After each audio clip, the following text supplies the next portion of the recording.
পরিস্থিতি নিয়ে স্টুডিওতে উপস্থিত আছেন মেজর অবসরপ্রাপ্ত ডেলেজ খান, লেখক ও নিরাপত্তা বিশ্লেষক। আপনাকে স্বাগত জানাচ্ছি।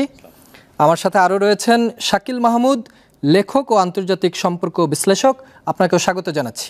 ডেলেজ খান, আপনাকে দিয়ে শুরু করতে চাই। এই যে 47-এর পর ধারাবাহিক ভারত পাকিস্তান সংঘাত লেগেই আছে, যুদ্ধ হয়েছে, ছোট ছোট সার্জিক্যাল স্ট্রাইক হয়েছে, বহু মানুষের প্রাণ গিয়েছে।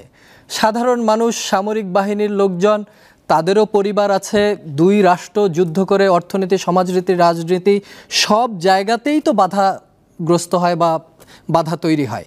এবং এখন কোনো একটা সুনির্দিষ্ট দেশের যুদ্ধ একটা দেশেই সীমাবদ্ধ থাকে না, এটা আন্তর্জাতিক পরিমণ্ডলও বিস্তৃত হয়। ভারত পাকিস্তানের এই সম্পর্ক কেন এবং আদৌ কি ঠিক হবে? শুরুতেই আমি একটা জিনিস অ্যাকনোলেজ করব, সেটা হচ্ছে যে যুদ্ধ জিনিসটা খারাপ। আজ থেকে 2500 বছর আগে সঞ্জু একটা বই লিখেছেন যুদ্ধের ওপরে। বইটার নাম হচ্ছে দ্য আর্ট অফ ওয়ার। ওই আর্ট অফ ওয়ার বইয়ের প্রথম যে লাইনটা, সেখানেই বলা আছে যে যুদ্ধ অত্যন্ত গুরুত্বপূর্ণ একটা আলোচনা অথবা সাবজেক্ট, যেটা দেশ এবং শাসক তাদের অত্যন্ত গুরুত্বের সাথে অনুধাবন করতে হবে। কারণ একটা যুদ্ধ লাগলে অবশ্যই একটা দল বিজয়ী হয়, কিন্তু আরেকটা দল পুরোপুরি ধ্বংস হয়ে যায়, আরেকটা দেশ পুরোপুরি ধ্বংস হয়ে যায়। সুতরাং যুদ্ধের সিদ্ধান্ত নেওয়ার আগে উনি যেটা বলে গেছেন যে অনেক আগে পিছে ক্যালকুলেশন করে তারপর সিদ্ধান্ত নিতে হয়। এবং এই জন্যই আপনারা দেখবেন যে মানুষের ভুল ধারণা থাকে যে একজন আর্মির জেনারেল চাইলেই যুদ্ধ ঘোষণা করে দিতে পারেন না। যুদ্ধ ঘোষণার একমাত্র এখতিয়ার আছে হচ্ছে ওই দেশের সংসদের। ওখানে যদি রেটিফাই না হয় তাহলে যুদ্ধ শুরু হয় না। Now before coming to your question, যে ইন্ডিয়া এবং পাকিস্তানের ভেতরে যে এই যুদ্ধ চলছে, এই যুদ্ধটা পঞ্চম যুদ্ধ হতে যাচ্ছে, তো এইটার কারণ কি আপনি যে প্রশ্নটা জিজ্ঞেস করলেন, তার আগে আমি একটা হিস্টোরিক নোট একটু আলোচনা করে আসতে চাই। সেটা হচ্ছে ভারত এবং পাকিস্তানের ভেতরে এখন পর্যন্ত যুদ্ধ হয়েছে চারটা যুদ্ধের ভিতরে 3টা যুদ্ধ হয়েছে কাশ্মীর নিয়ে। 1947-48 সালেরটা কাশ্মীর নিয়ে যুদ্ধ হয়েছে, 1965 সালে একবার কাশ্মীর নিয়ে যুদ্ধ হয়েছে, আর 1999 সালে যে কার্গিল যুদ্ধ, এটাকেও কাশ্মীর নিয়ে যুদ্ধ বলা যায়। আরেকটা যুদ্ধ যেটা ভারত আর পাকিস্তানের মধ্যে হয়েছিল, এটা বাংলাদেশ নিয়ে 1971 সালে। 1971 সালে যখন বাংলাদেশ বিজয়ী হয় এবং বাংলাদেশ যখন স্বাধীন হয়, তখন কিন্তু 90,000 পাকিস্তানি সৈন্য আত্মসমর্পণ করেছিল, আমরা জানি। কিন্তু আমরা অনেকেই জানি না এরা আসলে আত্মসমর্পণের উপরে কোথায় গিয়েছিল। এরা প্রথমে আত্মসমর্পণ করার পর গিয়েছিল ইন্ডিয়াতে। ইন্ডিয়া তখন করলো কি, 1972 সালে সিমলায় একটা সম্মেলন করলো। এই সিমলা সম্মেলনে যখন ইন্ডিয়া যায়, তখন ইন্ডিয়া খুব সুন্দর একটা কূটচাল চালে। কূটচালটা কি? প্রথমেই সে বাংলাদেশ গভর্নমেন্টকে বলে যে আমার হাতে যে পাকিস্তানি 90,000 সৈন্য আছে, এরা তো যুদ্ধ অপরাধ করেছে, তুমি পাকিস্তানের কাছে বলো যে এদের সবার বিচার করতে চাও তুমি আন্তর্জাতিক আদালতে। ওকে, আচ্ছা। এবং ওখানে 100 না 150 জন বড় দাগের মানে যুদ্ধ অপরাধীকে চিহ্নিত করা হলো এবং তাদের বিচার চাইলো বাংলাদেশ। ঠিক আছে, এরপর ইন্ডিয়া আবার পাকিস্তানকে বলল যে আমি বাংলাদেশকে ম্যানেজ করব, ওরা আর এই বিচারটা চাইবে না। বিনিময়ে তোমাকে যেটা করতে হবে সেটা হচ্ছে লাইন অফ কন্ট্রোল, যে রেখাটা আছে আজাদ কাশ্মীর এবং জম্মু কাশ্মীরের মাঝখানে যে সীমান্ত, এটা এতদিন পাকিস্তান মানত না। এই 72 সালে এসে সে বলল যে তুমি যদি এটা মানতে রাজি হও, তাহলে আমি তোমার সাথে একটা চুক্তি করব। এই চুক্তিটা হচ্ছে সিমলা চুক্তি। আর এই সিমলা চুক্তি যদি হয়, তাহলে আমি বাংলাদেশকে ম্যানেজ করব, ও আর বিচার চাইবে না। You go back to the newspaper cutting and see, বাংলাদেশে এসে বলছে আচ্ছা ঠিক আছে, যা হওয়ার হয়েছে, ফরগেট অ্যান্ড ফরগিভ করে দিয়ে সামনে আগাবো। এই ফরগেট অ্যান্ড ফরগিভটা শেখ মুজিবের মুখ দিয়ে বলানোর মাধ্যমে ইন্ডিয়া কিন্তু কি আদায় করে নিল? Line of control. এই হিস্ট্রিক ফ্যাক্টটা একটু শেয়ার করে নিলাম। এবং এবারের যুদ্ধে আপনি যদি লক্ষ্য করেন যে ইন্ডিয়া যখন যুদ্ধ শুরু করার আগে, সার্জিক্যাল স্ট্রাইকটা শুরু করার আগে ইন্ডিয়া বেশ কয়েকটা কাজ করলো। এক নম্বর হচ্ছে সে বলল যে 48 ঘন্টার ভেতরে ভারতে যত পাকিস্তানি আছে তাদের ভিসা ক্যান্সেল করা হলো, তাদেরকে ফিরে যেতে হবে। তারপরে সে বলল দূতাবাসের সংখ্যা কমানো হবে, 50 থেকে 30 সেনা নিয়ে আসা হবে। আর্মি, নেভি এবং এয়ারফোর্সের অ্যাটাশে যারা আছে তাদেরকে বহিষ্কার করা হবে। এবং ফাইনালি যেই বড় জিনিসটা বলছে সেটা হচ্ছে সিন্ধু চুক্তি বা ইন্দাস ওয়াটার ট্রিটি যেটা আছে 1960 সালের, সেই চুক্তিটা সে স্থগিত করে দিল। ঠিক আছে, এর বিনিময়ে আপনি দেখেন পাকিস্তান কি করলো, অন্য সব কটা জিনিস একই করলো, শুধুমাত্র এই সিন্ধু চুক্তি বা ইন্দাস ওয়াটার ট্রিটি যেটা আছে তার পরিবর্তে সে করলো কি 1972 সালের সিমলা চুক্তি যেটা আছে বললে এটা আমি ক্যান্সেল করে দিলাম। এটা যদি ক্যান্সেল হয়ে যায় তার মানে কি, তার মানে এখন আর লাইন অফ কন্ট্রোল থাকলো না। এখন পাকিস্তান পুরো জম্মু কাশ্মীর পর্যন্ত চাইলে ক্লেম করতে পারে, পাকিস্তান চাইলে জম্মু কাশ্মীর পর্যন্ত অপারেশনও চালাতে পারে। সো এই ইন্টারেস্টিং ফ্যাক্টটা বলে এবার আমি আসি হচ্ছে যে আপনি যে কোশ্চেনটা জিজ্ঞেস করলেন যে ভারত পাকিস্তানের ভিতরে এই দ্বৈরথ সেই 1947 সাল থেকে কেন চলছে, কেন ভারত এবং পাকিস্তান জ্বলছে, এইটার ব্যাপারে একটা ছোট্ট গবেষণা আছে। সেই গবেষণায় মোটা দাগে 8টা কারণ খুঁজে পাওয়া গেছে। প্রথম কারণটা যেটা, সেটা হচ্ছে দেশ ভাগের সময় ধর্মভিত্তিকভাবে দেশ দুটো ভাগ হয়েছিল। এই কারণে যেটা হয়েছে যে মাইগ্রেশন হয়েছে এবং ধর্মভিত্তিক কারণে বিভিন্ন ধরনের ধর্মীয় উত্তেজনার কারণে লোকজন মারা পড়েছে এবং ঘৃণার উদ্ভব হয়েছে শুরুতেই। 2 নম্বর যেটা প্রবলেম সেটা হচ্ছে কাশ্মীর সমস্যা। কাশ্মীর সমস্যায় রাজা হরি ছিলেন, উনি ভাবছিলেন যে কাশ্মীর একটা স্বাধীন রাষ্ট্র হবে, কারণ এটা প্রিন্সলি স্টেট ছিল। পাকিস্তান ভাবছিল যে না, কাশ্মীরকে আমি নিয়ে নিব। ভারত ভাবছিল যে কাশ্মীরকে আমি নিয়ে নিব। চায়নাও একসময় ভাবতে শুরু করলো আমি নিয়ে নিব। আলটিমেটলি যেটা হলো যে কাশ্মীর ভাগাভাগি হলো। একটা অংশ চায়না পেল, যেটার নাম হচ্ছে আকসাই চীন। আরেকটা হচ্ছে জম্মু এবং কাশ্মীর, যেটা ইন্ডিয়া পেল। আকসাই চীন আর জম্মু এবং কাশ্মীরের মাঝখানে যে লাইনটা আছে এই লাইনটাকে বলা হয় লাইন অফ অ্যাকচুয়াল কন্ট্রোল বা LOAC। আর পাকিস্তান পেলে হচ্ছে আজাদ কাশ্মীর। তো এই যে ভাগাভাগি, এই ভাগাভাগিটাতে ওরা কেউই মানে তৃপ্ত না, আরও চায়। তো এটা আরেকটা কারণ যে ভারত এবং পাকিস্তানের ভিতরে টেনশনের কারণ। এছাড়াও যে বড় একটা সমস্যা আছে ওই যে ইন্দাস পানি চুক্তি, যেটা ওয়াটার শেয়ারিং নিয়ে, এটা নিয়ে টেনশন চলছে সেই 1960 সাল থেকে। সুতরাং এটা আরেকটা কারণ যে ইন্ডিয়া এবং পাকিস্তানের ঝামেলা মিটতে চায় না। নেক্সট একটা বড় কারণ যেটা, সেটা হচ্ছে ধর্ম। ভারত অত্যন্ত পরিকল্পিতভাবে মুসলমানদেরকে এক ধরনের মানে নির্যাতনের ভিতরে, সংখ্যালঘু নির্যাতনের ভিতরে রাখে। এবং আপনি যদি নিরপেক্ষ ইন্টারন্যাশনাল পরিসংখ্যান দেখেন তাহলে আপনি দেখবেন যে ভারতে মুসলমানরা যে নির্যাতিত হচ্ছে এটা পৃথিবীর টপ 3 মানে সংখ্যালঘু নির্যাতনের একটি। এখন যেহেতু পাকিস্তান একটা মুসলিম রাষ্ট্র এবং ইসলাম ধর্মের সেই মানে তাদের ইমানি তাগিদ যেটা আছে, কওমের প্রতি যে মহব্বতটা আছে, এটার কারণে ভারতে যখন তারা দেখে যে বাবরি মসজিদ ধ্বংস করতে গিয়ে 2000 মুসলিম মেরে ফেললো, গুজরাটের রায়টের মাধ্যমে মুসলিম মেরে ফেললো, ইভেন লেটেস্ট ওয়াকফ আইনের মাধ্যমে প্রায় 9.5 লাখ একর জায়গা মানে বিজেপি সরকারের ভেতরে নিয়ে যাওয়ার চেষ্টা করছে। এবং সরকারের ভেতরে যখন এই সম্পত্তিটা নিয়ে যাওয়া হবে তখন কি আজমি শরীফ থাকবে, তখন কি মসজিদগুলো থাকবে কিনা, এটা নিয়ে প্রশ্ন আসছে। সো এই যে আরেকটা টেনশনের জায়গা। আরেকটা মজার জায়গা টেনশনের আছে, সেটা হচ্ছে পাকিস্তানের রাজনীতি ওদের সামরিক বাহিনী দ্বারা খুব বেশি প্রভাবিত হয়। বড় জিওপলিটিক্যাল একটা কারণ আছে, সেটা হচ্ছে যে ভারত এবং পাকিস্তান কিন্তু সবসময় আপনি দেখবেন যে, আমি যদি কোল্ড ওয়ারের কথা বলি, স্নায়ুযুদ্ধের সময়, তখন পাকিস্তান ছিল হচ্ছে ইউএসের এলাই আর রাশিয়ার এলাই ছিল হচ্ছে ইন্ডিয়া। আবার স্নায়ুযুদ্ধ যখন শেষ হয়ে গেল, আপনি যদি আজকের দিকে তাকান তাহলে আপনি দেখবেন পাকিস্তানের এলাই হচ্ছে চায়না আর ইন্ডিয়ার এলাই হচ্ছে USA।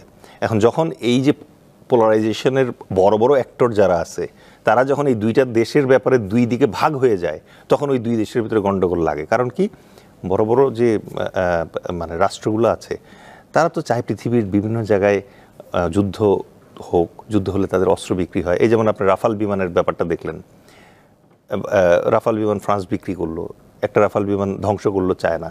এতে কি হলো, রাফালের দর পতন হলো, ওদিকে আবার জেটেনের দর উঠে গেল। ওদের জন্য এটা হচ্ছে বিজনেস খেলা। আর কিন্তু যে কাশ্মীরকে নিয়ে এই এত সমস্যা, যে কাশ্মীরকে নিয়ে এই যুদ্ধ, 1947-এ তো দেশ ভাগেই হয়েছে ধর্মের ভিত্তিতে, এবং ভারত নিয়ন্ত্রিত যে কাশ্মীর, সেখানে এখনো যারা বসবাস করেন তার 60% মুসলিম ধর্মাবলম্বী। তাহলে সেই ক্ষেত্রে কি এই জিনিসের সুরাহা হওয়ার কোনো সম্ভাবনা রয়েছে? দেখেন, এটা তো ইন্ডিকেশন মানে হিস্টোরিতেও আছে। আমাদের একটা মজার ব্যাপার কি, আমরা নসরাদামাসের নাম শুনেছি। নসরাদামাস খুব বিখ্যাত একজন ভবিষ্যৎ বক্তা ছিলেন, উনি সুন্দর সুন্দর ভবিষ্যৎবাণী করতেন। এগুলো নিয়ে আমরা খুব এক্সাইটেড। বাট আমাদের হাদিসেও কিন্তু একটা ভবিষ্যৎবাণী দেওয়া আছে, যেটা হচ্ছে গাজাতুল হিন্দ।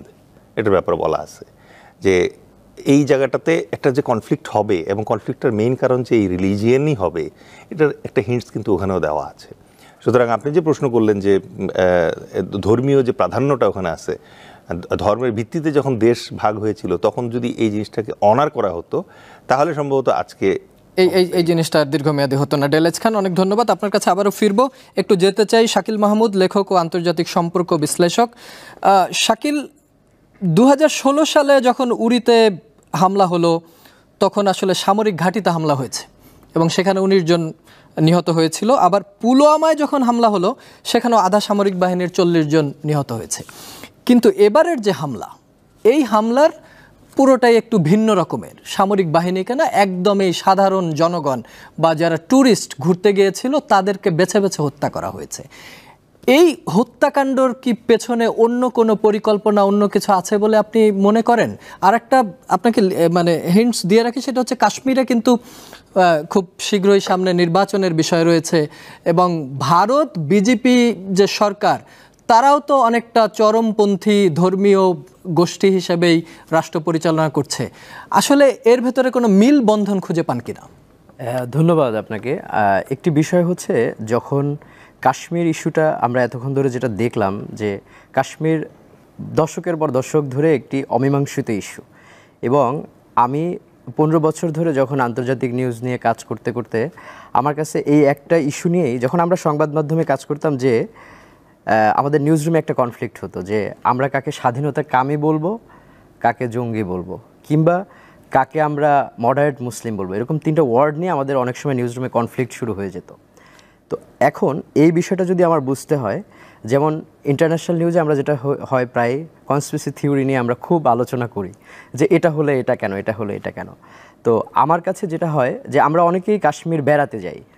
তো যেটা হয়েছে যে পেহেলগাম বিষয়টা ছিল কিন্তু একটা, মানে আমরা যদি সুইজারল্যান্ড বলি আমাদের এই অঞ্চলের, তাহলে পেহেলগামটা ছিল ওরকম একটা জায়গা। এবং আপনি আমার কাছে অ্যাজ এ আন্তর্জাতিক সম্পর্কের ছাত্র হিসেবে আমার কাছে যেটা মনে হয়, যে 5ই এপ্রিল হচ্ছে ভারতের রাষ্ট্রপতি যখন ওয়াকফ বিলে অনুমোদন দিলেন, 22শে এপ্রিল আমার কাছে এই হামলাটা। তো আমি যদি একটু কোরিলেট করি, যে 2019 সালে যখন পুলওয়ামায় হামলা হয়, ঠিক 2019 সালেই কিন্তু কাশ্মীরের স্বায়ত্তশাসন 370 ধারা বাতিল করা হয়েছিল। এখন আপনি এই 370 ধারায় কি ছিল, যে সেখানে অ্যাজ এ কাশ্মীরের টেরিটরির আপনি যদি সন্তান না হন, আপনি ওখানে গিয়ে জমি কিনতে পারবেন না, আপনি হোটেল রেস্টুরেন্ট করতে পারবেন না, বিজনেস করতে পারবেন না, কিংবা আপনি গিয়ে ওখানে একজনকে চাইলে আপনি বৈবাহিক সম্পর্কে আবদ্ধ হতে পারবেন না। তো মোদি যখন এটা তুলে দিল এবং একটা রাষ্ট্রের মর্যাদা কেড়ে নেওয়া হলো, কাশ্মীর কিন্তু অনেক আগে থেকেই স্বাধীনতা চেয়েছিল। তাদেরকে বলা হয়েছিল তোমরা বিশেষ এই মর্যাদা ভোগ করবা, কিন্তু এটা অন কাইন্ড অফ তোমরা স্টেট, আমরা যেটা জানি মানে রাজ্য এবং বা ইয়ের ক্ষেত্রে যে বিধানটা ছিল ভারতের, সেটা কিন্তু কাশ্মীরকে যখন কেড়ে নেওয়া হলো, তখন কিন্তু আস্তে আস্তে করে কাশ্মীরিদের সুযোগ সুবিধাগুলো কমিয়ে দেওয়া হয়। কেন্দ্রীয় সরকারের সাথে রাজ্য সরকার কমিয়ে দিয়েছে, অনেক কমিয়ে দিয়েছে। এবং এখন ইন্ডিয়ার মিডিয়াগুলো চমৎকার একটা বিষয় পরিসংখ্যান দেখাচ্ছে, যে এই স্বায়ত্তশাসন কেড়ে নেওয়ার পরে এত বছরে এত পরিমাণে ট্যুরিস্ট সেখানে বেড়েছে। হ্যাঁ, এবং এখন ট্যুরিস্টদের ব্যাপক স্রোত তৈরি হয়েছে। এবং আমার কাছে মনে হয়েছে যে এই ট্যুরিজম কেন্দ্রিক এবং সেখানে যে বড় বড় রিয়েল এস্টেটদের যে ব্যবসা, 5 স্টার হোটেল কেন্দ্রিক যে ব্যবসা, মানে আদানি গ্রুপ সহ ভারতের যে বড় শিল্প উদ্যোক্তারা আছে, তাদের যে একটা বিজনেস পলিসি ওখানে, আমার কাছে মনে হয়েছে যে এটাও একটা ইস্যু যে এই যুদ্ধের ক্ষেত্রে। এবং সেক্ষেত্রে আমার কাছে মনে হয় যে আজকের যে অভিযান ভারত পাকিস্তানের 2000, এটার মূল শুরুটা আমার কাছে মনে হয় 2019। আজকে যখন আমরা 7 তারিখে হামলা হলো পাকিস্তানে, সেই যে সুবহানাল্লাহ মসজিদ যেখানে বিমান হামলা হলো, সেখানে কিন্তু 10 জন যে মারা গেছে, ইন্টারন্যাশনাল মিডিয়াগুলো বলতেছে যে এর মধ্যে 10 জন হচ্ছে এই মাসুদ আজহার, জৈশ ই মোহাম্মদের পরিবারের সদস্য। এখন আমার কথা হচ্ছে, এই মাসুদ আজহার কিন্তু ভারতের কারাগারে ছিলেন 10 মাস, এবং সে মানে 1994 সালে একবার হচ্ছে বাংলাদেশ এসেছিলেন জানুয়ারি মাসে, তার ফেব্রুয়ারি মাসে কিন্তু সে দিল্লি থেকে আবার অ্যারেস্ট হন। এবং তাকে ছাড়ানোর জন্য কিন্তু এই কথিত যে জৈশ ই মোহাম্মদ গ্রুপ, তারা হচ্ছে একটা বিমান ছিনতাই করে। সেখানে হয়তো নিরাপত্তা বিশ্লেষক উনি ভালো বলতে পারবেন এটা, যে 155 জনকে একটা না, ইন্টারন্যাশনাল মিডিয়াগুলো কিন্তু ব্যাপক একটা মাসুদ আজহারের বিষয়টা নিয়ে যখন ইন্টারন্যাশনাল মিডিয়াগুলো এখন সবচেয়ে বেশি আলোচনায় এই জৈশ ই মোহাম্মদ ফ্যাক্টটাকে নিয়ে এসেছে। তো আমি যখন আন্তর্জাতিক সংবাদ সংগ্রহ করে যারা, কিংবা যারা ওয়ার্ল্ড পলিটিক্স নিয়ে রিসার্চের কাজ করে, তো আমি যখন কোল্ড ওয়ার নিয়ে যখন আমি পড়তে গেলাম, তখন আমার কাছে এই বিষয়টা মনে হয়েছে যে এই যে যে কোনো একটা ইস্যুকে পোলারাইজ করার জন্য মানে মিডিয়াকে কিভাবে পলিটিক্যাল গভর্নমেন্টগুলি কিংবা মানে আন্তঃরাষ্ট্রের ক্ষেত্রে ভিতর থেকে যে মানে স্টেট ফ্যাক্টর এবং নন স্টেট ফ্যাক্টর কিভাবে পোলারাইজ করে একটা ইস্যুকে, যেমন আমার কাছে সবচেয়ে অদ্ভুত একটা বিষয় হয়েছে যে ভারতের এই সময়টাই নিয়ে যখন আমরা ফিলিস্তিনের একটা বড় পোর্শন নিয়ে আমরা যখন আলোচনা চলছে, এবং আমি কিছু কিছু মিডিয়ায় এই বিষয়টাও দেখলাম যে গাজায় যখন ইসরায়েল অভিযান করছে সেখানে ভারতের 30,000-এর মতো সোলজার সেখানে গিয়েছে এবং তারা হচ্ছে গাজায় অপারেশন করে আবার চলে এসেছে। আবার আজকে যেটা আমরা দেখলাম যে পাকিস্তানের মিডিয়াগুলো বলতেছে তারা ইসরায়েলের 25টা ড্রোন ভূপাতিত করেছে। তো এখন এই যে স্টেট এবং নন স্টেট অ্যাক্টরগুলো যে ইনভলভ হয়ে যাচ্ছে, ইসরায়েলের ড্রোন মানে ইসরায়েলের তৈরি ড্রোন, রাইট, ইসরায়েলের তৈরি ড্রোন সেটা ভারত কিনেছে, সেটা তারা ভূপাতিত করেছে আবার পাকিস্তান। তো এখন একটা যুদ্ধ যখন শুরু হয়ে যায় তখন কিন্তু আশেপাশের প্রতিবেশী আমরা কেউ নিরাপদ না এই জায়গায়। সেটা হতে পারে সেটা জয়শী মোহাম্মদের ব্যানারে কিংবা লস্করে তৈবা, যে কাউকে একজনকে আমি ইন্ডিকেট করে একটা যুদ্ধের দিকে আমরা এগিয়ে যাচ্ছি। কিন্তু আপনি যখন ভিকটিমগুলোর কথা চিন্তা করবেন দুই দেশের, বেশিরভাগই কিন্তু সাধারণ মানুষ মারা গেছে। তো আমার কথা হচ্ছে যে যুদ্ধ যখন শুরু হয় যুদ্ধের ভিকটিম কিন্তু সাধারণ মানুষ, অ্যাজ এ মিলিটারি ক্যাজুয়ালিটি কিন্তু সেখানে খুব কম। এই যুদ্ধটাও আমরা দেখেছি। তো আমরা চাই না যে এটার যদি পাকিস্তান একটা পাল্টা রিয়াকশন করে, কিন্তু যতদূর মনে হচ্ছে, যেমন আজকে যেটা দেখলাম যে ইরানের যিনি পররাষ্ট্রমন্ত্রী সে বর্তমানে ভারতে চলে এসেছেন, আবার জয়শঙ্কর তিনি আজকে সৌদিতে চলে গিয়েছেন। তো এই যে ডিপ্লোমেসির জায়গা থেকে যে একটি যুদ্ধকে বন্ধ করার জন্য নানা ধরনের তৎপরতা চলছে। আবার একটা সবচেয়ে মজার বিষয় আমি আজকে সার্চ করতে গিয়ে দেখলাম 2017 সালের ইউএসের একটি ইউনিভার্সিটি তারা একটা রিসার্চ করেছিল রাটসগার্ড বিশ্ববিদ্যালয়ে, যে যখন এই ভারতের মানে মোদী সরকারের সেকেন্ড ফেজ যখন চলছিল তখন তারা একটা রিসার্চ বের করেছে যে 2025 সালে ভারত পাকিস্তান একটা পরমাণু যুদ্ধ হতে পারে। তো সম্ভাব্য তারা একটা ক্ষয়ক্ষতিরও পরিসংখ্যান দিয়েছে। তো সেই ক্ষয়ক্ষতির পরিসংখ্যানে তারা বলছে যে 12 কোটি মানুষ এখানে প্রাণহানি হতে পারে।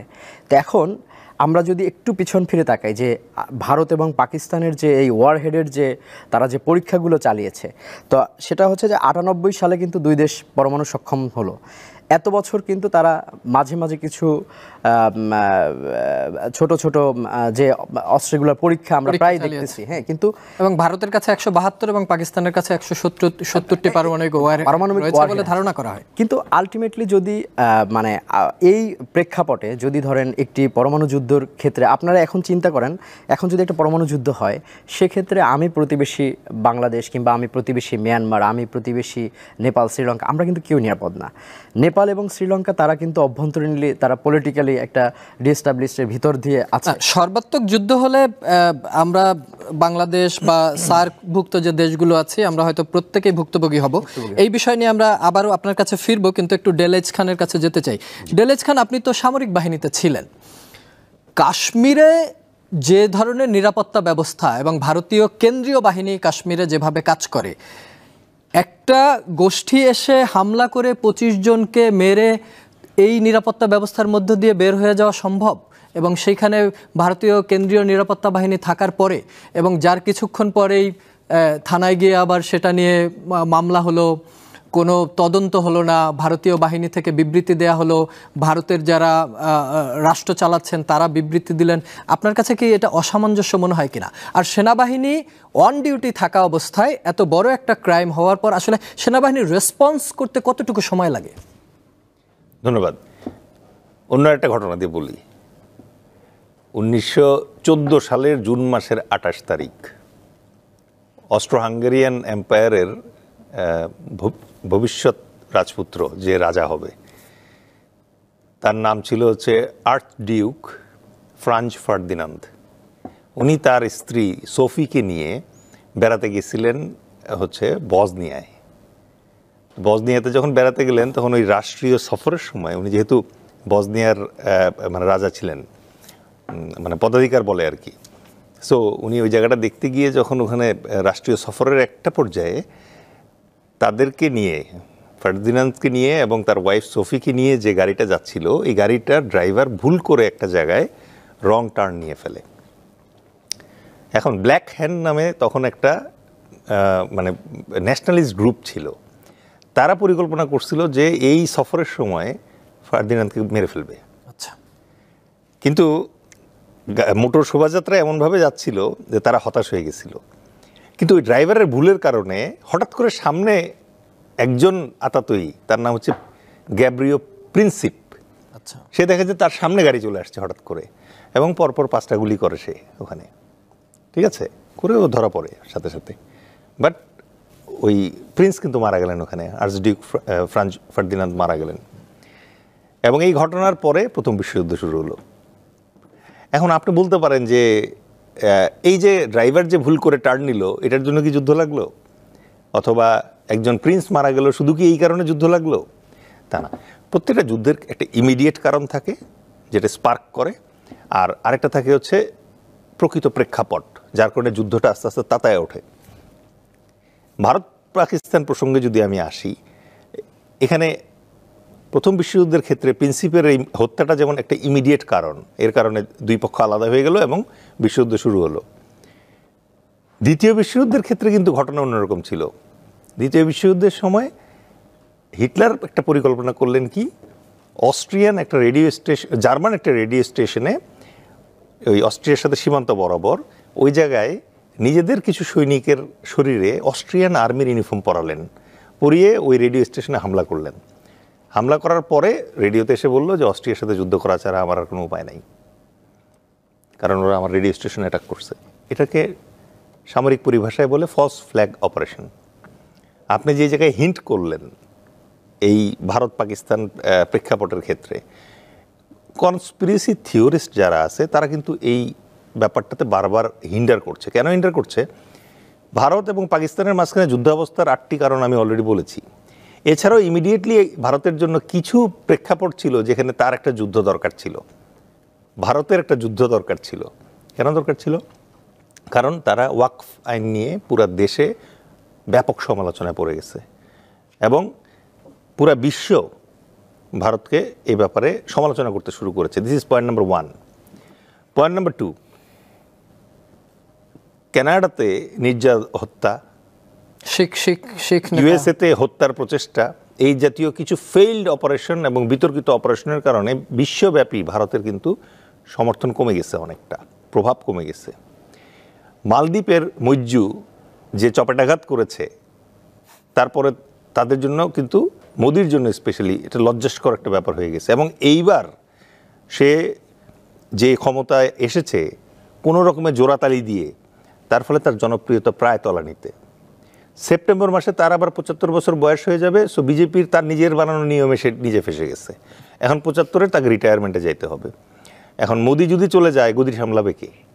এবং ভারত একটা রাষ্ট্র যার সাথে তার প্রতিবেশীর প্রত্যেকের সাথে এখন সম্পর্ক খারাপের জায়গায় চলে গেছে। এটা তো হচ্ছে কংগ্রেসের আরেকটা বয়ান, যেখানে বাংলাদেশ, নেপাল, চীন, পাকিস্তান, রাইট। এখন 5ই আগস্টে এসে আমাদের মানে কুফারানি যেখানে যাচ্ছে কুফা লেগে যাচ্ছে। দেখেন দিল্লিতে গেছে, এখন যুদ্ধ লেগে গেছে ওই জায়গায়। ইভেন ফ্রেঞ্চ রাফাল কোম্পানিও এখন দুশ্চিন্তায় পড়ে গেছে যে কার কুফায় রাফাল বিমান পড়ে গেল, 5টা বিমান নাই হয়ে গেছে। ঠিক আছে। তো এই যে ওভারঅল পরিস্থিতি, তাতে মোদির গদি ঠেকানোর জন্য যুদ্ধের দরকার ছিল। এখন যুদ্ধ তো কুক করতে হবে। এখন পেহেলগামের অ্যাটাক যেটা আপনি বললেন, এই অ্যাটাকটা এখন অনেকেই সন্দেহের চোখে দেখছে। তার প্রেক্ষাপটটা সন্দেহজনক, নাম্বার 1। নাম্বার 2 যেটা প্রবলেম, সেটা হচ্ছে যে অ্যাটাকটা হওয়ার সাথে সাথে সৌদি আরব থেকে সফর ক্যান্সেল করে মোদি দেশে চলে আসলো, অমিত শাহ চলে গেল হচ্ছে কাশ্মীরে, এবং একবার বলছে যে মুখে মাস্ক পরা ছিল, কিন্তু 2 ঘন্টার ভিতরে দেখা গেল যে মাস্কবিহীন সুন্দর হাতে আঁকানো ছবি চলে আসছে মিডিয়াতে। কখন মাস্ক সরাইলো, এটা নিয়ে লোকজন প্রশ্ন করছে। এবং কাশ্মীর তো অন কাইন্ড অফ ক্যান্টনমেন্টের মতো, তো ক্যান্টনমেন্টের ভিতরে একটা ঘটনা। এরপরে আরেকটা কফিনের উপরে মানে পেরেক ঠোকা হয়েছে হচ্ছে যে ভারতীয় মূল মেইন স্ট্রিম মিডিয়া এবং গণমাধ্যম একটা দম্পতির ছবি দিল, যেখানে হাজব্যান্ডটা শুয়ে আছে মৃতদেহ, পাশে তার ওয়াইফ বসে আছে কান্না করছে, এরকম একটা ইয়ে দিল। তার ঘন্টাখানেক পরে ওই দম্পতি অনলাইন আসলো, এসে বললো আমরা তো মরি নাই, আমরা তো বেঁচে আছি। ওটা তো আমাদের গতবারের ভিজিটের ছবি, মানে ফেসবুক থেকে নিয়ে চালায় দিছে। এই যে অবিশ্বাসগুলো ডেভেলপ করা শুরু করলো, এই কারণেই পাকিস্তান বলছে যে পেহেলগাম ঘটনার আগে তদন্ত হোক, একটা নিরপেক্ষ তদন্ত হোক, হলে পরে দেখা যাক যে এটার পেছনে কারা দায়ী এবং সেটার কারণে কি আসলে এইভাবে সার্জিক্যাল স্ট্রাইকে যাওয়া দরকার ছিল কিনা। এখন আপনি যেটা জিজ্ঞেস করলেন যে ক্যান্টনমেন্ট ওই জায়গাটায় সামরিক উপস্থিতি ছিল, কিন্তু পেহেলগামে অবশ্য সামরিক উপস্থিতি ছিল না। এখন সবার মনে প্রশ্ন আসতেছে যে ওইখানে যদি 27 জন ট্যুরিস্ট মারা গিয়ে থাকে তাহলে তো ট্যুরিস্ট আরও বেশি ছিল, তাহলে এতগুলো ট্যুরিস্ট ওই জায়গায় যদি মানে যাওয়ার কথা থাকে আমাদের দেশেও তো পার্বত্য চট্টগ্রামের মতো এরিয়া আছে, ওখানেও কিন্তু শান্তি বাহিনীর উপদ্রব একসময় ছিল। তখন কিন্তু সামরিক বাহিনী যারা থাকে নিরাপত্তার দায়িত্বে তারা বিভিন্ন চেকপোস্টের মাধ্যমে কিন্তু এনশিওর করে যে কে কোন দিকে যাচ্ছে, গতিবিধিটা যেন তারা বিপদে পড়লে যেন দ্রুত গিয়ে তাদেরকে হেল্প করা যায়।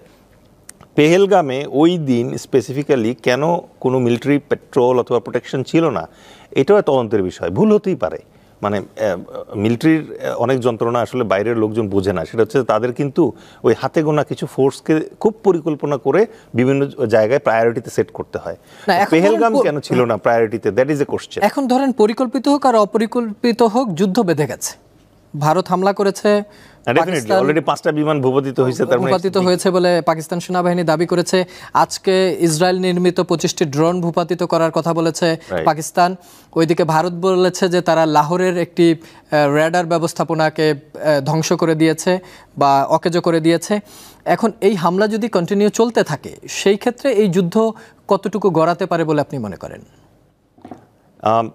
গত 4টা যুদ্ধের ইতিহাস বিশ্লেষণ করে এবং এবারের যুদ্ধের কারণটা যদি আমরা কগনিজেন্সি নেই, তাহলে আমার কাছে মনে হচ্ছে ইগোয়েস্টিক একটা যুদ্ধ চলছে।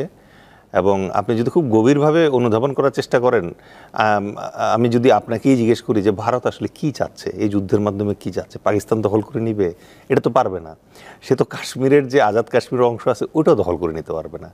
তার মানে ভারতের দিক থেকে যুদ্ধের আমি ওই লজিক খুঁজে পাচ্ছি না, একমাত্র গদি সামলানো ছাড়া।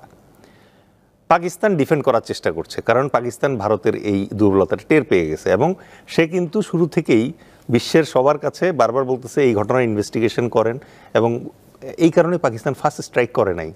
ইভেন পরমাণুর সক্ষমতা কিন্তু দুই দেশেরই আছে। ভারতের আছে হচ্ছে ইন্টারকন্টিনেন্টাল ব্যালিস্টিক মিসাইল, যেটা দূরপাল্লায় খুব কার্যকরী। সেই তুলনায় পাকিস্তানের স্বল্প পাল্লার ট্যাকটিক্যাল নিউক্লিয়ার ওয়ারহেডগুলো আছে, যেগুলো স্বল্প পাল্লায় করা উচিত। ভারতের একটা সমস্যা আছে, সেটা হচ্ছে ভারত একটা চুক্তিতে বদ্ধ, যে চুক্তিতে বলা আছে প্রথম সে নিউক্লিয়ার অ্যাটাক করতে পারবে না। সে কিন্তু অ্যাটাক, সার্জিক্যাল অ্যাটাক আগে করছে, কিন্তু নিউক্লিয়ার অ্যাটাক সে করতে পারবে না। কেউ অ্যাটাক করলে তখন ভারত, পাকিস্তানের আবার ওই অ্যাডভান্টেজ আছে, কিন্তু পাকিস্তানের কিন্তু ওই দায়বদ্ধতা নাই। পাকিস্তান চাইলে আগে নিউক্লিয়ার অ্যাটাক করতে পারে, কিন্তু কোশ্চেন হচ্ছে নিউক্লিয়ার অ্যাটাকে যাবে কেন? ট্রাই টু আন্ডারস্ট্যান্ড যে ওই হিরোশিমা এবং নাগাসাকিতে যে একবার মাত্র ঘটনাটা ঘটছে, এরপরে কিন্তু পৃথিবীতে আর কোথাও নিউক্লিয়ার কখনো ট্রাই হয় নাই। কারণ নিউক্লিয়ার ট্রাই হয় নাই because of the size of devastation, যে ক্ষয়ক্ষতি। আমরাও মনে করি যে এরকম কিছু হবে না, কারণ যেহেতু রাশিয়া এবং ইউক্রেন যুদ্ধ, রাশিয়ার এত সৈন্য হতাহত হয়েছে, রাশিয়ার চাইতে তার পাকিস্তান ভারতের পরমাণু অস্ত্র বেশি না। রাশিয়ায় যেহেতু এখন পর্যন্ত কোনো স্ট্র্যাটেজিক্যাল পরমাণু অস্ত্র ব্যবহার করেনি, আমরা সেদিকে যেতে চাই না। তারপরেও শাকিল মাহমুদ, আপনার কাছ থেকে জানতে চাই, যদি এই যুদ্ধের পরিসর আরও বাড়ে, আমরা তো প্রতিবেশী রাষ্ট্র ভারতের, বাংলাদেশের আসলে এই যুদ্ধ নিয়ে কি করণীয়? আমি সাধারণ মানুষের জায়গা থেকে যদি এই জায়গাটা বলি যে আমরা যুদ্ধ তো কেউই চাই না। সেক্ষেত্রে আমাদের এখানে দেখেন, আমাদের ঢাকা শহরে যখন একটা ভূমিকম্প হয়, আমরা কিন্তু অনেকগুলি ভূমিকম্প দেখেছি। এমন আছে আমরা নিউজ রুমে থাকা অবস্থায় অনেক সময় ভূমিকম্প আমরা দেখেছি। কিন্তু আমার সবচেয়ে একটা চমৎকার গল্প বলি, আমি তখন একটি রেডিওতে কাজ করি। তো ওই রেডিওটার ভবনটা 19 তলায়। রাত্র 11টার দিকে ভূমিকম্প যখন শুরু হলো, তো মুহূর্তের ভিতরে সবাই কিন্তু এক দৌড়ে আমরা নিচে চলে আসছি, কারো পায়ে মানে স্যান্ডেল জুতা কিছুই ছিল না। হ্যাঁ, এটা হচ্ছে আমাদের একটা ভূমিকম্পের প্রস্তুতি। আর এই ঢাকা শহরে যদি আমি চিন্তা করি, এখন একটা মানে বিমান হামলা হলো, তো সাধারণ মানুষ আমরা শহরে রাস্তাঘাটে যেভাবে চলি, কারো কোনো প্রিপারেশন নেই। আমি কিভাবে নিজেকে সেভ করব? মিলিটারি প্রিপারেশন তো আরও অনেক পরের বিষয়।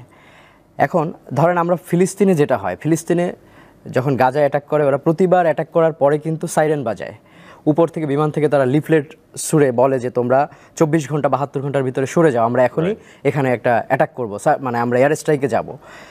মানুষ চলে যায়। কিন্তু ভারত পাকিস্তানের যে যুদ্ধটা গেছে, যেমন আমি একটা জিনিস খুব মজার আমার কাছে মনে হয়েছে যে 22 তারিখের কাশ্মীরের ইয়েতে হামলা, এরপরে সেই একটা পাল্টা পদক্ষেপ নেওয়ার জন্য ভারত কিন্তু 15 দিন সময় নিয়েছে এবং এই 15 দিন কিন্তু তারা বসে থাকেনি। প্রতিটা দিন কিছু না কিছু ঘটনা ঘটেছে, যেটা ডেলেস খান শুরুতেই কিন্তু বলেছে যে সিন্ধু চুক্তি করে দিয়েছে, কূটনীতিকদেরকে বের করে দিয়েছে, ইন্টারন্যাশনাল মানে সীমান্ত যেটা সেটা কর্ডন করে দিয়েছে, এরপরে মিলিটারি অ্যাটাসি যারা ছিল তাদেরকে বের করে দিয়েছে। এরপরে কিন্তু শেষ মোমেন্টে এসে তারা কিন্তু অ্যাটাকে গিয়েছে। তো আজকে যদি বাংলাদেশে অ্যাটাক হয়, হ্যাঁ, এমনি তো আমরা আমাদের বিশেষ করে আমাদের পার্বত্য টেরিটরির কথা যদি চিন্তা করি, অলরেডি আপনি হয়তো একটা নিউজ দেখেছেন যে আমাদের পার্বত্য খাগড়াছড়িতে ইন্ডিয়া মানে পুশ ইন করিয়েছে। হ্যাঁ, বাংলাদেশি নাগরিক বলে ভারতীয় একটা বড় গ্রুপকে পুশ ইন করেছে। এবং আরেকটা ইন্টারেস্টিং বলি, যখন 23 তারিখ যখন হামলা হলো, পাঞ্জাবের ফিরোজপুরের পিকে সিম নামে এক বিএসএফ জওয়ানকে কিন্তু ওরা নিয়ে গেছে পাকিস্তান, এখন পর্যন্ত কিন্তু তাকে দেয় নাই। এর আগে একটা ঘটনা হয়তো ডেলেস খানের মনে থাকতে পারে যে কুলভূষণ যাদব নামে একজন এক্স কিন্তু ভারতের রয়ের হয়ে কাজ করতেন, চীনের এক্স নৌবাহিনীর সদস্য ছিলেন, এবং সেটা নিয়ে কিন্তু অনেক ডিপ্লোমেসি গড়িয়েছে, শেষ পর্যন্ত কিন্তু তাকে দেয়নি মানে পাকিস্তান। তো এরকম যে ঘটনাটা, আবার এই যে বাংলাদেশে যে পুশিনের বিষয়টা, যখন ভারতে যখন এনআরসি হলো, তারপরে এই যখন পুরো সিএ হলো, প্রথমে এনআরসি হলো যখন আসামে, এরপরে যখন সিএ হলো, আমি তখন হচ্ছে যেমন আমি 2021-এ যখন সিএ নিয়ে খুব উত্তপ্ত অবস্থায়, তখন আমি একটা পারপাসে আমি দিল্লিতে ছিলাম। তো তখন আমি দেখলাম যে প্রতিটা বিশ্ববিদ্যালয়গুলো, যখন আমি এই দিল্লির যে বিশ্ববিদ্যালয়টা জামিয়া মিলিয়া ইউনিভার্সিটি, অনেক বড় ইউনিভার্সিটি, সেখানে দেখলাম যে প্রতিটা গেটে 8-10টা গেটে মানে কোনো মানুষ নেই, কিন্তু এত পরিমাণে মানে মিলিটারি প্রেজেন্স, মানে পুলিশ দেখে আমারই ভয় লাগছিল যে আমি একটু একটা দোকানে চা খেতে যাব, আমাকে কেন এই তুমি এখানে চা খেতে আসছো কেন। তো এই যে ওরা কিন্তু ভারত কিন্তু ওয়েল একটা প্রিপেয়ার্ড এই জায়গায়। তো সেখানে আমাদের এইখানে যখন যদি আমি যুদ্ধের কথা চিন্তা করি, মানে আমাদের এখানে বড় তো এই মুহূর্তে আমি মনে করি না যে বাংলাদেশ আসলে সেই যুদ্ধের জায়গায় আছে, বাংলাদেশ আক্রান্ত হবে এরকম আমি মনে করি না। বাট এই পারিপার্শ্বিক অবস্থা আক্রান্ত না হলেও তো ধরেন অর্থনৈতিক যে বিষয়গুলো থেকে ভারতের যেমন আমি পাকিস্তানের সেই জায়গাটা একটু বলি, এবং আপনি জানেন যে পাকিস্তান এবং ভারতের আকাশ সীমায়ও অলরেডি আমাদের চলাচল বন্ধ, আমাদের কিন্তু বাণিজ্যিক একটা বিষয় আছে যেটা ভারতের এবং পাকিস্তানের আকাশ সীমা ব্যবহার করে আমাদের যে পণ্য পরিবহন চলে। যেমন গতকালকে কিন্তু আমাদের 2টা বিমান কিন্তু, একটা হচ্ছে কুয়েতে ফিরে গিয়েছে, আর একটা বিমান হচ্ছে অন্য থেকে ঘুরিয়ে নিয়ে যাওয়া হয়েছে। তো এই প্রবলেমগুলো কিন্তু হবে। অলরেডি ভারতের কিন্তু আজকে দেখলাম 10টার মতো 20টা এয়ারপোর্ট তারা ক্লোজ করে দিয়েছে 10ই মে পর্যন্ত। পাকিস্তান আবার 4টা এয়ারপোর্ট ক্লোজ করে দিয়েছে। আবার এই সময়টা কিন্তু একটা হজের মৌসুম চলছে আমাদের, এই মানে ভারতেরও প্রচুর লোকজন কিন্তু হজে যাবে, পাকিস্তানের যাবে, আমাদের অঞ্চলের যাবে। তো সামগ্রিক বিষয়টা নিয়ে কিন্তু এমন একটা সময়কে তারা বেছে নিয়েছে যেটা কিন্তু মানে এই অঞ্চলের সাধারণ মানুষের জন্য কিন্তু একটা বড় চ্যালেঞ্জের। ভারতে যদি চিন্তা করি যে 20 কোটি মুসলমান ওখানে, তো সেখান থেকে তো হিউজ একটা সংখ্যা, আমাদের চেয়ে অনেক কম টাকায় তারা হজে যায়, পশ্চিমবঙ্গ থেকে যায়, ইভেন দিল্লি থেকে যায় প্রচুর ওখানে। কিন্তু এখন যখন এই বিমান পরিবহনগুলো নিয়ে ঝামেলা হবে, প্রচুর শিডিউল বিপর্যয় হবে। অলরেডি দেখলাম প্রায় 1,500 থেকে 2,000 শিডিউল বিপর্যয় পড়ে গিয়েছে। তখন কিন্তু এখানে একটা বাণিজ্যিক জায়গায় একটা বড় ধাক্কা লাগবে। সেক্ষেত্রে হবে আবার এই যারা মানে পুণ্যার্থী যারা আছে এদের জন্যও কিন্তু একটা বড় সমস্যা হয়ে যাবে আমার কাছে মনে হয়। তাহলে এই যুদ্ধে কার লাভ কার ক্ষতি? এটা ওই যে ইগোয়েস্টিক প্রবলেম। আমার কাছে মনে হয়েছে যে এইটাই আলটিমেটলি যে ভারতের এখনকার যদি সিচুয়েশন দেখি, কাশ্মীরে কয়েকদিন পরে নির্বাচন, এবং কাশ্মীরটাকে যেভাবে করা হয়েছে, কাশ্মীরের সেখানে রাজনৈতিক দলগুলা, মেহবুবা মুফতির বাবা যতদিন ছিলেন তার যে একটা মানে বলিষ্ঠ পার্সোনালিটি ছিল কাশ্মীরের রাজনীতিতে, এখন কিন্তু সেই অর্থে নেই। এবং এখানে যখনই তার রাজ্যের মর্যাদা কেড়ে নেওয়া হলো, সেখানে দুটো অঞ্চল ঘোষণা করা হলো, লাদাখ এবং জম্মু কাশ্মীর। তো সেখানে কিন্তু আলটিমেটলি ওখানে রাজনৈতিক সরকারের সেই অর্থে কোনো অস্তিত্বই নাই বলতে গেলে। মানে কাশ্মীরে যখন সেখানে কোনো পলিটিক্যাল বার্গেনিংয়ের ক্ষমতা নেই, মেহবুবা মুফতি কিন্তু কেন্দ্রের সরকারের সাথে এসে কোনো বার্গেনিংয়ের ক্যাপাসিটি তার এখন নাই। মানে তাকে ওখানে এখন নখদন্তহীন একজন বাঘের পুতুলের মতো করে রাখা হয়েছে, কাজ করতে পারে। সেই জায়গায় আমার কাছে মনে হয়েছে যে কাশ্মীরটাকে ইস্যু ব্যবহার করে মোদি তার একটা মানে কট্টর হিন্দুত্ববাদী যে মনোভাব, যদি আমি লস্করে তৈয়বা কিংবা জয়শি মোহাম্মদের যে জঙ্গি গোষ্ঠীর যে ম্যানিফেস্টো, তারা যে এক্সট্রিমিজমের জায়গা থেকে চিন্তা করছে, অ্যাজ এ বিজেপির জায়গা থেকে কিন্তু যে কটা নির্বাচন হলো, প্রতিটা নির্বাচনের আগে কিন্তু নরেন্দ্র মোদী স্টেট নির্বাচনগুলির আগে এরকম কট্টর হিন্দুইজমকে সে প্যাট্রোনাইজ করেছে। যেমন আপনি দেখেন উত্তরপ্রদেশ হচ্ছে সবচেয়ে বেশি মুসলমানদের মানে রাজ্য। সেখানে কি করলো, এই যখনই ওয়াকফ বিল হলো তারা সাধারণ মানুষ একটা প্রতিবাদ মিছিল করেছে, যেটা তার গণতান্ত্রিক অধিকার, সাধারণ মুসলমান করতেই পারে। তারা স্টেট ওয়ে ঘোষণা দিল যে যারা যারা এই মিছিল করেছো সবাইকে 2 লাখ রুপি করে জরিমানা করা হবে। তাহলে একটা মানুষ প্রতিবাদ করেছে, তাকে 2 লাখ রুপি জরিমানা। আর যার 14 পুরুষ ধরে যদি কেউ একটা মানে মসজিদ অথবা যেমন আপনি দেবোত্তর সম্পত্তির কথা যেমন আমাদের অঞ্চলে প্রচলিত, ওয়াকফ বিলটা সেম। এই অঞ্চলটা মুসলমানরা শাসন করেছে অলমোস্ট আপনার 856 বছর। তো স্বাভাবিক কারণে মুসলমানদের প্রচুর স্থাপনা আছে, হেরিটেজ আছে। এখন যে 500 বছর আগে কেউ যদি একটা মসজিদের জন্য একটা জায়গা দান করে যায়, একটা মক্তবের জন্য জায়গা দান করে যায়, সেই 500 বছরের আপনি যদি মানে হিস্ট্রি টানেন, সে তো এটা কোনো দালিলিক প্রমাণ, সে যে এটা ওয়াকফ করে গেছে সেই অনুযায়ী তো আপনি কোর্টে সে কোনো ডকুমেন্ট সাবমিট করতে পারবে না। যখন এই ওয়াকফ বিলটায় ইটা আসবে এবং সেখানে আপনার কাকে সদস্য করা হয়েছে, সংখ্যাগরিষ্ঠ দলের লোকজন থাকবে এবং ওখানে একজন হিন্দু তাকে সনাতন ধর্মের অনুসারীদেরকে রাখা হয়েছে।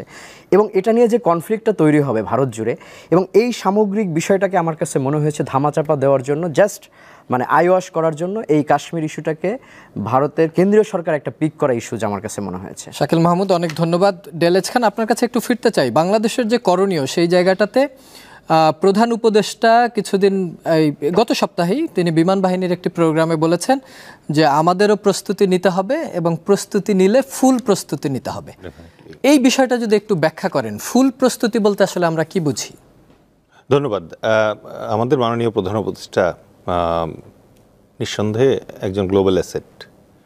সো উনি যখন একটা কথা বলেন, এই কথাটার আমি সবসময় 2 ধরনের অ্যাঙ্গেল দেখি। একটা হচ্ছে যেহেতু উনি গ্লোবাল অ্যাসেট, ওনার গ্লোবাল কানেকশন অনেক হাই, সুতরাং উনি জেনে কথা বলেন, যাচাই করে কথা বলেন।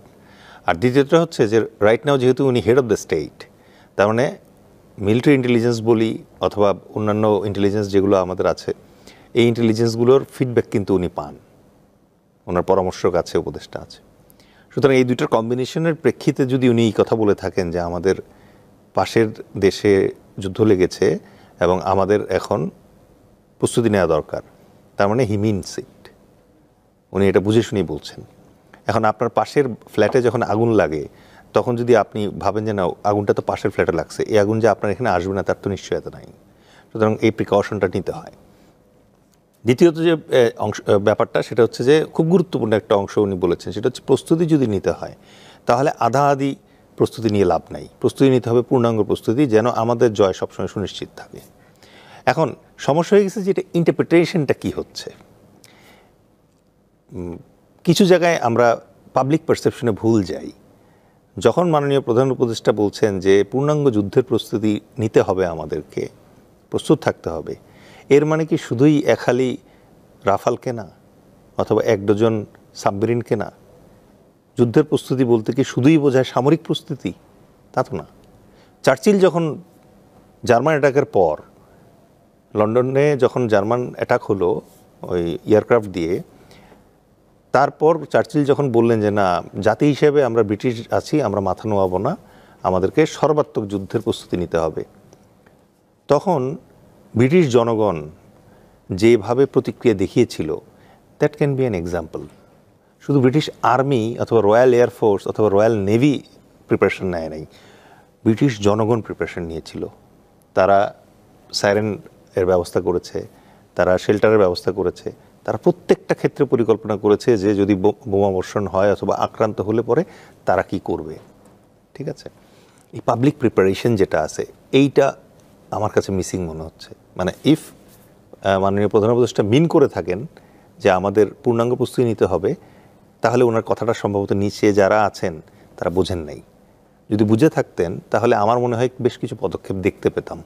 প্রথমত, টিভি চ্যানেলগুলোতে অ্যাটলিস্ট আমরা ডেডিকেটেড 30 মিনিটস টাইম করে দেখতে পেতাম যে একটা যুদ্ধকালীন পরিস্থিতিতে বোমা বর্ষণ হলে পরে পাবলিক আসলে কিভাবে নিরাপদ স্থানে যেতে পারে, এটা নিয়ে আলোচনা শুনতে পেতাম। আমরা আলোচনা শুনতে পেতাম যে ঢাকায় যদি বোমা বর্ষণ হয়, কারণ গ্রাউন্ড ফোর্স আর এখন আসে না, আসলে একটা দুটো বোমা মেরে দিয়ে চলে যাবে এই অবস্থা। আর দ্বিতীয় বিশ্বযুদ্ধের সময়ও কিন্তু এরকম ঘটনা ঘটেছে, যুদ্ধের দৃষ্টি অন্যদিকে সরানোর জন্য অনেক সময় কিন্তু উল্টাপাল্টা আক্রমণ করা হয়। এখন আল্লাহ না করুক যদি আমাদের এখানে আক্রমণ হয় তাহলে তো আর কোনো ফোর্স আসবে না, হয়তো বিমান একটা আসবে অথবা কিছু আসবে। যদি সেটা আসে তাহলে সেই বিমান যদি চিহ্নিত হয় যে শত্রু বিমান আমাদের আকাশে এসছে, এটা জানার পাবলিক পদ্ধতি কি? আমরা তো এটা কখনো কল্পনাই করি নাই। মানে গত 15 বছর তো বটেই, গত 54 বছর ধরে আমাদের প্রতিবেশী রাষ্ট্র যার সাথে আমাদের 4096 কিলোমিটার বর্ডার আছে, তারা আমাদেরকে একটা বটিকা খাওয়ানোর চেষ্টা করেছে যে আমরা কখনো মারবো না। ঠিক আছে, উই বিলিভড ইট। এবং আপনি দেখেন আজকে যদি একটা এয়ার অ্যাটাক হয় আমাদের এখানে, এয়ার রেইড হয়, তার এগেনস্টে সাইরেন বাজানো, সাইরেনও তো লাগায় নাই নগরপিতারা। ঠিক আছে, আপনি যেখানে প্রধান উপদেষ্টা বলছে যে প্রস্তুতি নেওয়া হোক, আমি বলছি এই জায়গায় যে আপনার যে মৌলিক সামরিক প্রশিক্ষণ আছে সেটা শুরু করতে দেরি করছি কেন? আমরা অ্যাটলিস্ট কলেজ পর্যায়ে ফার্স্ট এইডের কাজটা শুরু করতে পারি। আমাদের রেড ক্রস, রেড ক্রিসেন্ট এবং বিভিন্ন এনজিও আছে, তাদেরকে ডেকে এনে আমাদের লোকজনের ভিতরে গণসচেতনতা শুরু করতে পারি। ফার্স্ট এইডের কাজ শিখলে তো আপনার ক্ষতি নাই, যুদ্ধে লাগুক বা না লাগুক। নেক্সট যেটা হচ্ছে যে আপনার এই ধরনের যে ডিজাস্টার আছে, এই ডিজাস্টারের জন্য পাবলিক পারসেপশনকে রেডি করতে হবে।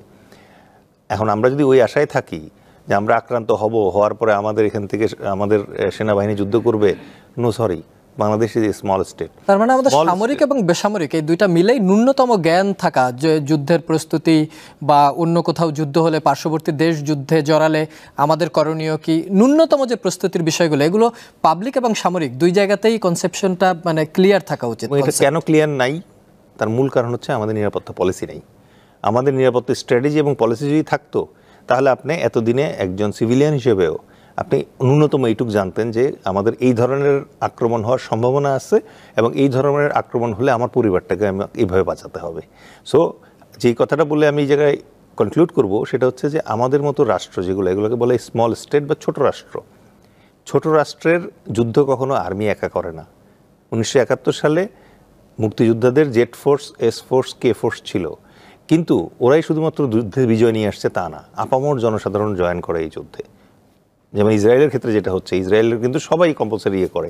সো আমাদের ওই মানসিক প্রস্তুতিটা নেয়ার জন্য সরকারিভাবে গাইডেন্সের দরকার আছে। অনেক ধন্যবাদ দেলেজ খান। শাকিল মাহমুদ, ছোট্ট করে জাস্ট আমরা একদম আলোচনার শেষ মুহূর্তে 1 মিনিটে যদি বলেন যে ভারত তো পাকিস্তানের চাইতে সামরিক শক্তিতে অনেক বেশি আগানো, কিন্তু তারপরেও কি আপনার মনে হয় এই যুদ্ধ কন্টিনিউ হবে বা সপ্তাহখানেকের মধ্যে থেমে যাবে? আমার কাছে যে ডিপ্লোমেসির জায়গাগুলো আমার কাছে দেখছি যে যখন এই অঞ্চলে একটা বড় দুই শক্তিধর দেশ, মানে যে 8টা দেশের পরমাণু ওয়ারহেড নিয়ে আমরা কথা বলি, তার ভিতরে যদি সক্ষমতার জায়গা থেকে বলি, ভারত পাকিস্তান খুব কাছাকাছি জায়গায়, মানে ওয়ারহেডের জায়গা থেকে। তো আমার কাছে মনে হয় না যে এটা হয়তো জাস্ট পাকিস্তান একটা পাল্টা অ্যাটাক করতে পারে। হ্যাঁ, যেমন ভারত যেমন খুব প্রিপারেশন নিয়ে একটি অ্যাটাক করেছে, পাকিস্তানও হয়তো এরকম একটা প্রিপারেশন, একটা পাল্টা অ্যাটাক করতে পারে। কিন্তু দীর্ঘমেয়াদী যুদ্ধের এই অঞ্চলে আমি আসলে ওই রকম কোনো সম্ভাবনা দেখি না, এবং সে অবস্থায় ভারত কিংবা পাকিস্তান আসলে নেই। পাকিস্তান নিজেও তাদের রাজনীতি নিয়ে অন্তর্কন্দলের ভিতরে আছে, যেখানে ইমরান খান অনেক পপুলার একজন নেতা, কিন্তু তাকে জেলে বন্দি করে রেখেছে। আবার এখন যারা সরকারে আছে তারা বলতেছে সেনাবাহিনী আমাদের ফেভারে আছে। আসলে কতটা মানে এই যুদ্ধ যদি জড়ায়, সেক্ষেত্রে যেমন ডেলেজ খান যেটা বললেন যে 71-এর যুদ্ধটা ছিল একটি গণযুদ্ধ, সাধারণ মানুষের সম্পৃক্ততা।